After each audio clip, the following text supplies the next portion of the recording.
ഒരു മുഴുനീള ചിത്രത്തിൽ പ്രധാന വേഷം ചെയ്ത ഏറ്റവും ഉയരം കുറഞ്ഞ നടൻ എന്ന ഗിന്നസ് റെക്കോർഡ് നേടുകയും പിന്നീട് ഗിന്നസ് പക്രു എന്ന പേരിൽ അറിയപ്പെടുകയും ചെയ്ത നടനാണ് അജയ് കുമാർ.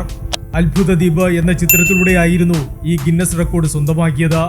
കോമഡി വേഷങ്ങളിലൂടെ ശ്രദ്ധേയനായ അദ്ദേഹം മലയാളത്തിനു പുറമെ തമിഴിലും തന്റെ സാന്നിധ്യം അറിയിച്ചിട്ടുണ്ട്. വിജയ് നായകനായ കാവലൻ എന്ന തമിഴ് ചിത്രത്തിലും ഗിന്നസ് പക്രു അഭിനയിച്ചിരുന്നു. ബോഡിഗാർഡ് എന്ന മലയാള സിനിമയുടെ റീമേക്ക് ആയിരുന്നു കാവലൻ. കോളേജ് സീനുകളിലാണ് തനിക്ക് അഭിനയിക്കാനുണ്ടായിരുന്നതെന്നും എന്നാൽ ഷൂട്ടിംഗ് നടക്കുമ്പോൾ താൻ അമേരിക്കൻ യാത്രയിലായിരുന്നെന്നും പക്രു പറഞ്ഞു. അതുകൊണ്ട് അവർ തന്നെ കാത്തിരുന്നുവെന്നും അദ്ദേഹം പറയുന്നു. വെല്ലൂരിലെ കോളേജിൽ വച്ചാണ് വിജയെ ഞാൻ ആദ്യമായി കാണുന്നത്.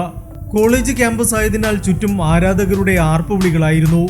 അന്ന് എന്നെ കണ്ടപ്പോൾ തന്നെ വിജയ് സാർ ഓടി അടുത്തു വന്നു. എന്റെ മുന്നിൽ മുട്ടുകുത്തിയിരുന്ന ഉങ്ങൾക്കാകെ വെയിറ്റ് പണിയിരിക്കേ എന്ന് പറഞ്ഞ് എന്നെ ചേർത്ത് പിടിച്ചു.